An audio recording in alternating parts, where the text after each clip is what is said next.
O fato é que na história da humanidade sempre existiu gente filha da puta. Sempre. Sempre existiu gente desgraçada, sempre existiu gente traidora. Traidores sempre existiram na história da humanidade. Isso é um fato. Você pode pegar qualquer livro de história, qualquer coisa. Sempre tiveram traidores ao longo da história, que de alguma forma esperavam o primeiro movimento para te apunhalar pelas costas. E tem um livro muito bom que eu tô lendo aqui, SPQR. Acho que tá aparecendo na câmera direita aqui, da Maria Barba, Mary Baird, da Maria Barba.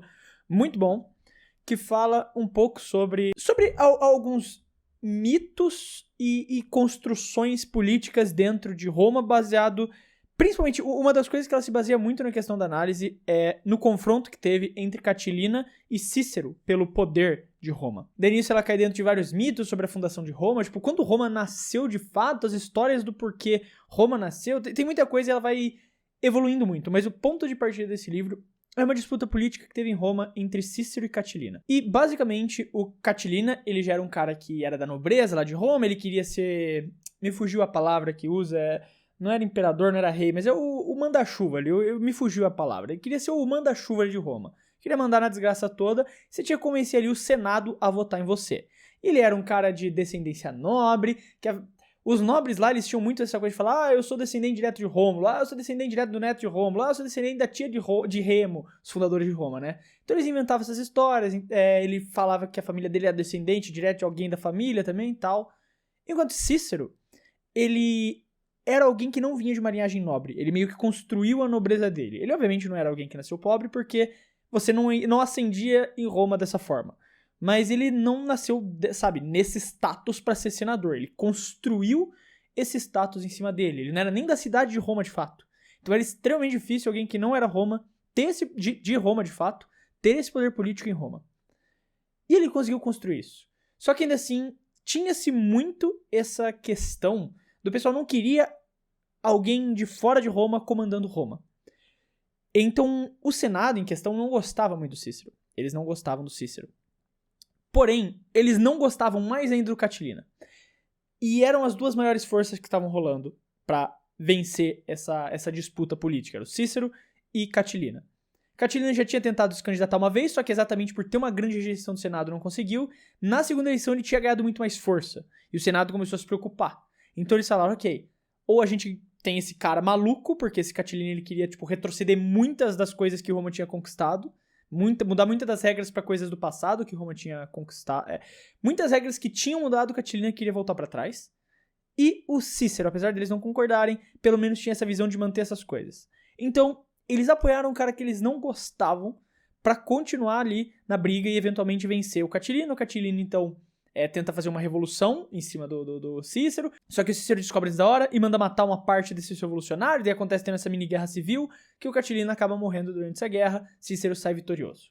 Ele governa Roma ali por um tempo, até que no final, as mesmas pessoas que elegeram ele, mandaram prender o Cícero, porque ele executou, sem passar pelo conselho, sem passar por um julgamento, os traidores. Naquela época, o cara que comandava tudo não podia ter o direito de escolher quem morria ou não. Isso tinha que passar por um julgamento. Era algo que já existia naquela época, que todo mundo tinha o direito a julgamento, apesar de que muitas vezes, principalmente em casos políticos como esse, o julgamento ia ser mais fictício, encenado. É óbvio que eles iam ser condenados à morte, porque eles tentaram matar o Senado, mas eles tinham que fazer isso. E o Senado usou desse jogo político pra eleger o cara que eles não queriam, pra o cara que eles não queriam mais ainda não fosse eleito, e eventualmente eles prenderam o cara que eles não queriam também no poder, porque não era alguém que eles tinham essa simpatia. Então assim, jogadas políticas, controles de poder, é algo que sempre vai existir. E na Fórmula 1, isso existe. A gente não vê. E não vai sair, tipo, daqui anos, 20, 30 anos, daqui 1000 anos, ninguém vai saber o que aconteceu nos bastidores da Fórmula 1. Porque é diferente de Roma, que você tinha... Pô, você tá falando do Senado de Roma, a cidade que controlava a Europa inteira, tá ligado? Obviamente tinha 300 escritores, jornalistas, todo mundo escrevendo sobre aquilo. Então algumas dessas peças vão sobreviver até os dias de hoje, que daí grandes historiadores, como a Mary Baird, vai poder pegar, ler e escrever, contar essas histórias pra gente, com detalhes. Que talvez nós não tenhamos tempo e paciência de ficar indo até Roma, ler manuscrito em romano pra aprender o que tá escrito. As coisas que acontecem nos bastidores de uma equipe de Fórmula 1, jamais a gente vai saber.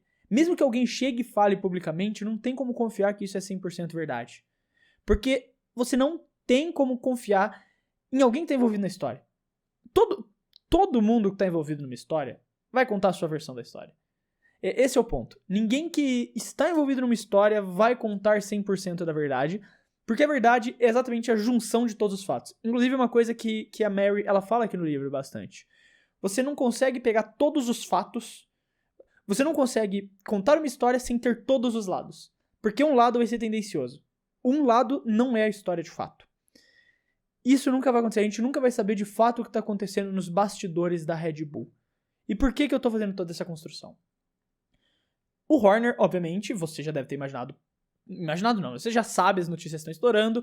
E a thumb e o título desse vídeo tem a ver com isso também. Tá sendo ameaçado de perder o seu cargo na Red Bull. De ser demitido logo depois do GP de Imola. E eu vou dar uma opinião que, inclusive, posso queimar minha língua. Pode acabar o GP de Imola e esse vídeo envelhecer que nem leite fora da geladeira. Mas eu não acho que isso vai acontecer. Eu acho que isso é só fogo sendo jogado exatamente por questões políticas. O que acontece é o seguinte. Desde toda aquela polêmica que saiu do Christian Horner, da funcionária, internamente, o que todos os jornais falam, todo mundo que tem um insider, né, que é como você se refere ao jornalista especializado, que tem contatos internos de alguém, todos os insiders da Red Bull estão falando que lá dentro tá em cacos, né? Você teve uma grande briga interna que gerou o próprio Newey saindo, pessoas, muitas outras pessoas saíram da Red Bull, não foi só o Newey. Muitas pessoas saíram da Red Bull. E a equipe internamente tá em... Cacos é a palavra, né? Eu tô querendo uma que se traduza legal que em shambles, em inglês, né? A equipe tá em shambles. Cacos, a equipe tá em cacos é um bom jeito de dizer. E algumas partes políticas, aí a gente tá falando dos cabeças, dos chefões da Red Bull, não querem o Christian Horner mais no comando. O grande problema é, eu abri a aba errada aqui, o Christian Horner, ele ainda tem aqui a matéria da Lívia Veiga do Motorsport, um apoio muito grande da parte tailandesa que comanda a Red Bull, que é exatamente uma parte que controla, tem um poder muito grande dentro da equipe de Fórmula 1 e é controlada pelo Chaleo Yovichia. Eu posso ter falado muito errado o nome dele, então eu peço desculpa pra você, Sr. Chaleo, sei que você é um ávido assistidor dos meus vídeos, então me desculpa ter pronunciado seu nome errado, que eu imagino que eu fiz. Então, o que eu acho que tá acontecendo é algo parecido com o que aconteceu aqui no exemplo que eu dei pra vocês de Cícero e Catilina. O ponto principal é, essa parte tailandesa ela ainda apoia o Horner. Só que outras partes, outras cabeças da Red Bull não apoiam e querem ele fora por conta de todas as polêmicas, por conta de todos os problemas. E a Red Bull também tá num ano tenebroso, né, nesse momento, não consegue se encontrar de forma alguma. Mesmo que o carro tenha vencido corridas e seja capaz de estar ali na frente, ainda é extremamente inconsistente. Você tem um GP do Japão que o carro vence corrida, você tem um GP do Bahrein que o carro nem parece que existe ali, tá correndo com as 4 primeiras porque é uma das 4 primeiras ainda, mas um carro irrelevante na pista. Então, essa nova parte estaria conversando com outros nomes, como o Franz Tost Who, como diria Lewis Hamilton, que foi chefe de equipe da AlphaTauri por um tempo, e da Toro Rosso, ou o Oliver Oaks, que acabou de sair da Alpine. Eles estariam entrevistando e conversando com essas pessoas como possíveis candidatos a substituir o Horner. Só que todas essas notícias, todas essas polêmicas, eu tenho... Não vou falar que eu tenho certeza, mas eu apostaria que é exatamente esse lado da Red Bull, que não quer o Horner, que tá jogando fogo, lenha no fogo, sabe? Que tá soltando essas coisas pra mídia, que tá soltando essas notícias que talvez não sejam verdade. Que talvez não necessariamente reflitam a realidade nos bastidores da Red Bull. Mas eles estão jogando essas informações pros jornalistas, falando, ele tá degolado, ele tá numa situação complicada, internamente ninguém gosta dele, a equipe tá com problema com ele, as investigações estão dando ruim pra ele. Porque isso vai queimando o nome dele, isso vai transformando uma situação cada vez mais insustentável, vai fazendo com que ele tenha que se preocupar com mais coisas do que só os resultados na pista da Red Bull, do que só dirigir equipe. Isso atrapalha também as performances dele e eventualmente ele vá se queimando cada vez mais. O Horner, ele é um cara muito político, ele sabe falar, ele sabe se portar, ele sabe responder. Mas, assim, é aquele negócio. Um cego atirando no escuro vai errar todos os tiros. Uma hora um vai acertar, entendeu? Uma hora vai acertar um tiro. Então, existe a possibilidade de uma hora ele dar um deslize. dele falar alguma coisa que não devia, dele errar alguma coisinha, e tendo que focar nisso, tendo toda essa pressão em volta dele, a equipe da Red Bull lá embaixo, isso vai piorando cada vez mais a situação. E daí, eventualmente, a parte da Red Bull que tá apoiando ele, que tá defendendo ele no cargo, não vai ter mais argumentos para conseguir defender ele.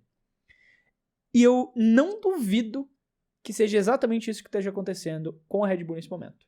Uma guerra política interna que a gente nunca vai saber, mas que estão jogando o Christian Horner, o pessoal que não quer ele, embaixo do ônibus, tentando queimar o nome dele a todo custo, para que eventualmente ele saia e a parte que defende ele não tenha mais argumentos para se defender.